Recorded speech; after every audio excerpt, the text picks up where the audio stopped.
ಅಲ್ಲಿದ್ದರೆ ಬೀಳಲ್ಲ.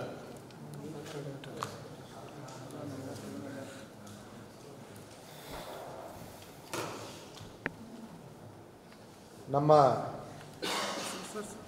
ಜಿಲ್ಲಾ cyber police ಠಾಣೆಯ incharge ಆಗಿರ್ತಕ್ಕಂಥ ವೀರೇಶ್ ದೊಡ್ಮನಿ, DSP ವೀರೇಶ್ ದೊಡ್ಮನಿ ಮತ್ತು ಅವರ ತಂಡದವರು ರಾಯಬಾಗ್ ಪೊಲೀಸರ ಸಹಯೋಗದೊಂದಿಗೆ ನಿಡಗುಂದಿ ಗ್ರಾಮ, ರಾಯಬಾಗ್ ತಾಲೂಕಿನ ನಿಡಗುಂದಿ ಗ್ರಾಮದಲ್ಲಿ ಒಂದು ದಾಳಿಯನ್ನು ಮಾಡಿ ಸಿಂಗಾಡಿ ಮಾಳಪ್ಪ ಹಿರೇಕೊಡಿ ತನ್ನ ತಂದೆಯ ಜಮೀನಿನಲ್ಲಿ ಬೆಳೀತಾ ಇದ್ದಕ್ಕಂಥ ಗಾಂಜಾ ವಶಪಡಿಸ್ಕೊಂಡಿದ್ದಾರೆ. ಅವರು ತಮ್ಮ ಜಮೀನಿನಲ್ಲಿ ಬೆಳೀತಾ ಇದ್ದ ಕಬ್ಬಿನ ಗದ್ದೆ ನಡುವೆ ಈ ಗಾಂಜಾನ ಬೆಳೀತಾ ಇದ್ದರು.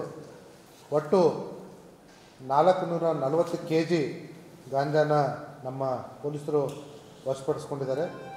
ಐ ಥಿಂಕ್ ಇದು ನಮ್ಮ ಜಿಲ್ಲೆಯ ಇತಿಹಾಸದಲ್ಲಿ ಅತಿ ದೊಡ್ಡ ಪ್ರಕರಣ ಆಗಿರ್ಬೋದು ಇಲ್ಲಿವರೆಗೂ.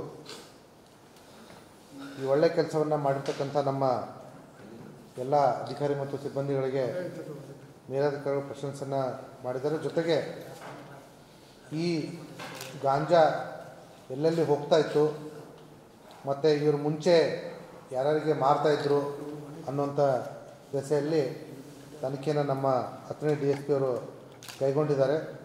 ಮುಂದಿನ ದಿನಗಳಲ್ಲಿ ಮತ್ತಷ್ಟು ಹೆಚ್ಚಿನ ಮಾಹಿತಿಯನ್ನು ಪಡೆದುಕೊಂಡಾಗ ನಾವು ನಿಮ್ಮ ಜೊತೆ ಶೇರ್ ಮಾಡ್ಕೋತೀವಿ. ಈಗಾಗಲೇ ಈ ಪ್ರಕರಣದಲ್ಲಿ ಮುಖ್ಯ ಆರೋಪಿ ಸಿಂಗಾಡಿ ಹಿರೇಕೊಡಿಯನ್ನು ನಮ್ಮ ಪೊಲೀಸರು ಬಂಧಿಸಿ ನ್ಯಾಯಾಂಗ ಬಂಧನಕ್ಕೆ ಒಪ್ಪಿಸಿದ್ದಾರೆ. ನಮ್ಮ ತನಿಖೆ ನಡೀತಾ ಇದೆ. ಮುಖ್ಯ ಆರೋಪಿ ಒಬ್ಬನೇ. ಈಗ ಮುಂದೆ ನಮ್ಮ ತನಿಖೆಯಲ್ಲಿ ಏನು ಕಂಡು ಬರುತ್ತೋ ಅವ್ರನ್ನೂ ಕೂಡ ನಮ್ಮ ತನಿಖೆಯಲ್ಲಿ ಅಳವಡಿಸ್ಕೊಳ್ತೀವಿ. ಮೌಲ್ಯ ಸುಮಾರು ಈಗ ಮಾರ್ಕೆಟ್ ವ್ಯಾಲ್ಯೂ ಸುಮಾರು 20 ರಿಂದ 22 ಲಕ್ಷ ಆಗ್ಬೋದು. ಈ ವ್ಯಕ್ತಿ ಮೇಲೆ ಮುಂಚೆ ಯಾವುದೂ ಕೂಡ ಪ್ರಕರಣಗಳು ದಾಖಲಾಗಿರೋದಿಲ್ಲ. ಎಷ್ಟು ಎಕರೆ ಇದೆಪ್ಪ?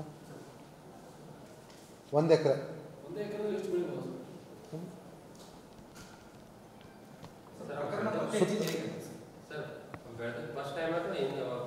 ಅದೇ ನಾವು ಇನ್ನೂ ತನಿಖೆ ಮಾಡ್ತಾ ಇದ್ದೀವಿ. ನಮ್ಮ ಪ್ರಕಾರ ಇವನು ಮುಂಚೆ ಕೂಡ ಮಾಡಿರೋ ಸಾಧ್ಯತೆ ಇದೆ. ಸದ್ಯಕ್ಕೆ ಆರೋಪಿ ಒಪ್ಕೋತಾ ಇಲ್ಲ, ಬಟ್ ನಾವು ತನಿಖೆ ಮಾಡ್ತಾ ಇದ್ದೀವಿ. ನಮ್ಮ ಪೊಲೀಸರ ಇದನ್ನು ನಾವು ಬಿಟ್ಕೊಡೋದಿಲ್ಲ.